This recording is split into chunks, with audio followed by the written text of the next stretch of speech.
les vraies raisons pour lesquelles les Occidentaux s'acharnent sur la Libye de Kadhafi sont les suivantes. Premièrement, le lancement d'un satellite africain. C'est Kadhafi qui offre à toute l'Afrique un satellite de télécommunication, et opère la première vraie révolution des temps modernes. Ce satellite appelé RASCOM assure la couverture universelle du continent, pour la téléphonie, la télévision, la radiodiffusion, et de multiples autres applications telles que la télémédecine et l'enseignement à distance. Pour la première fois, une connexion à bas coût devient disponible sur tout le continent, jusque dans les zones rurales grâce au système, par pont radio WMAX. Cette histoire démarre en 1992, lorsque 45 pays africains créent la société RASCOM pour disposer d'un satellite africain et faire chuter les coûts de communication sur le continent.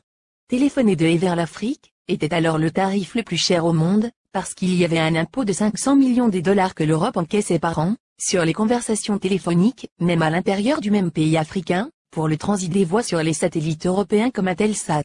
Un satellite africain coûtait juste 400 millions de dollars payables une seule fois, et ne plus payer les 500 millions de locations par an. Quel banquier ne financerait pas un tel projet? Mais l'équation la plus difficile à résoudre était: comment l'esclave peut-il s'affranchir de l'exploitation servile de son maître, en sollicitant l'aide de ce dernier pour y parvenir? Ainsi, la Banque mondiale, le FMI, les États-Unis, l'Union européenne, ont fait miroiter inutilement ces pays pendant 14 ans.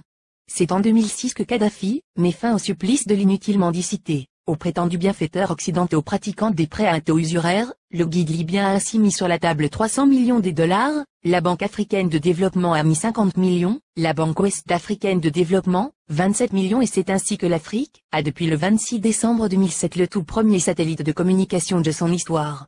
Dans la foulée, la Chine et la Russie s'y sont mises, cette fois en cédant leur technologie, et ont permis le lancement de nouveaux satellites sud-africains, nigérians, angolais, algériens, et même un deuxième satellite africain est lancé en juillet 2010. Et on attend pour 2020, le tout premier satellite technologiquement 100% africain, est construit sur le sol africain, notamment en Algérie. Ce satellite est prévu pour concurrencer les meilleurs du monde, mais à un coût 10 fois inférieur, un vrai défi. Voilà comment un simple geste symbolique de 300 petits millions peut changer la vie de tout un continent.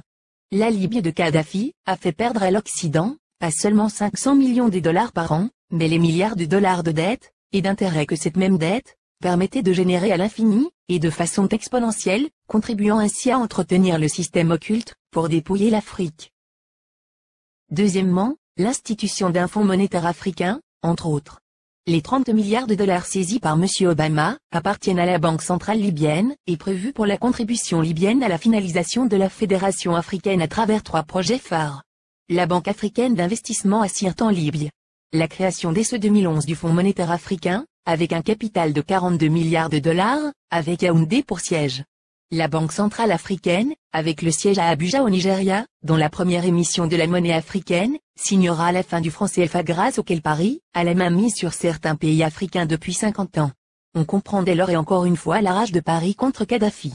Le Fonds monétaire africain doit remplacer en tout, et pour toutes les activités, sur le sol africain du Fonds monétaire international, qui avec seulement 25 milliards de dollars de capital, a pu mettre à genoux tout un continent, avec des privatisations discutables, comme le fait d'obliger les pays africains à passer d'un monopole public vers un monopole privé.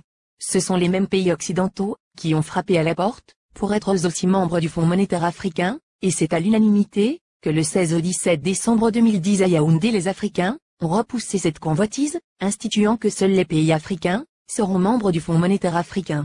Il est donc évident qu'après la Libye la coalition occidentale déclarera sa prochaine guerre à l'Algérie, car, en plus de ressources énergétiques énormes, ce pays dispose d'une réserve monétaire de 150 milliards d'euros.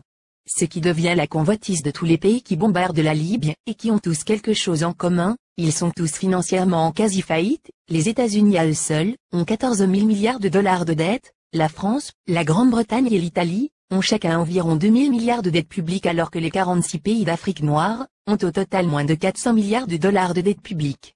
Créer des fausses guerres en Afrique dans l'espoir de trouver de l'oxygène pour continuer leur apnée économique, qui ne fait que s'empirer, ne fera qu'enfoncer les Occidentaux dans leur déclin, qui a débuté en 1884, lors de la fameuse conférence de Berlin. Car comme l'avait prédit l'économiste américain Adam Smith, en 1865, dans son soutien à Abraham Lincoln, pour l'abolition de l'esclavage, l'économie de tout pays, qui pratique l'esclavage des Noirs, est en train d'amorcer une descente vers l'enfer, qui sera rude le jour où les autres nations vont se réveiller.